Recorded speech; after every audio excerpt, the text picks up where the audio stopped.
इन खबर यूपी में आप सबका स्वागत है। मैं हूं हसीन अहमद। उत्तर प्रदेश के मुख्यमंत्री श्री योगी आदित्यनाथ से एक टेलीविजन कार्यक्रम में पूछा गया कि हिंदू राष्ट्र के बारे में आप क्या टिप्पणी करेंगे, हिंदू राष्ट्र के बारे में आपकी क्या राय है।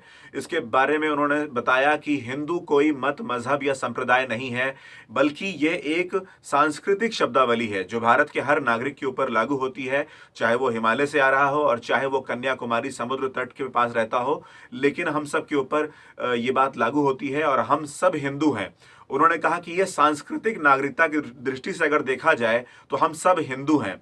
उसके साथ ही साथ उन्होंने ये भी जिक्र किया कि जब कोई हिंदुस्तान का मुसलमान हज करने के लिए सऊदी जाता है, मक्का मदीना जाता है, तो वहां पर उसकी जो पहचान होती है, जो उसकी शिनाख्त होती है, वो बताया जाता है कि ये हिंदू है। ये नहीं कहा जाता कि ये हिंदुस्तान से आया है या ये मुसलमान है या ये किसी और संप्रदाय से आया है। वहां पर जो पहचान होती है बतौर नागरिक, तो वो यही कहा जाता है कि आप हिंदू हैं।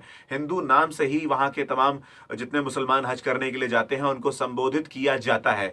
लिहाजा उन्होंने कहा कि हिंदू कोई जाति सूचक, मत या संप्रदाय सूचक शब्द नहीं है और ये केवल और केवल हमारी सांस्कृतिक एकता को दिखाता है, क्योंकि हिंदुस्तान अपने आप में एक डाइवर्स कंट्री है। यहाँ पर विविधता से भरे हुए समाज में हम रहते हैं। तो ऐसे माहौल में सांस्कृतिक अगर हम एकता की बात करें तो वो हिंदू लफ्ज से आती है। उसके साथ ही साथ योगी आदित्यनाथ ने यह भी कहा कि हिंदू अगर आप धर्म समझने की गलती करते हैं तो ये गलत है।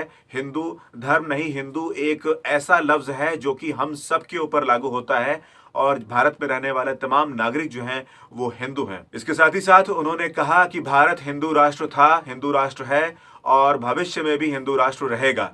वहीं उसके साथ ही साथ आपको बताते चलें कि साध्वी प्राची ने भी कुछ ऐसी ही बात की है। उन्होंने मौलाना अरशद मदनी के उस बयान के बारे में उन्होंने बातचीत की और उसके खिलाफ बहुत ज़्यादा कड़ी निंदा करते हुए उन्होंने कहा कि मदनी जैसे लोगों ने ही देश का विभाजन कराया था। आपको बता दें कि इससे पहले मौलाना अरशद मदनी ने जिस तरह से बयान दिया था एडम ईव के बारे में, आदम हवा के बारे में और मनु के बारे में, उन्होंने जो एक कॉन्सिडेंस की बात की थी, उन्होंने जो एक समानता की बात की थी, उसके बाद से ही साध्वी प्राची लगातार इस मामले से नाखुश नजर आ रही थी और उन्होंने उसके बाद टिप्पणी की और कहा कि हिंदुस्तान जो है वो हमेशा से हिंदू राष्ट्र था, हिंदू राष्ट्र है और हिंदू राष्ट्र रहेगा। और ऐसी मानसिकता के लोगों को अपने विचार बदल देना चाहिए और हिंदू धर्म में घर वापसी कर लेनी चाहिए। ऐसी तमाम जानकारियों के लिए बने रहिए इन खबर यूपी के साथ।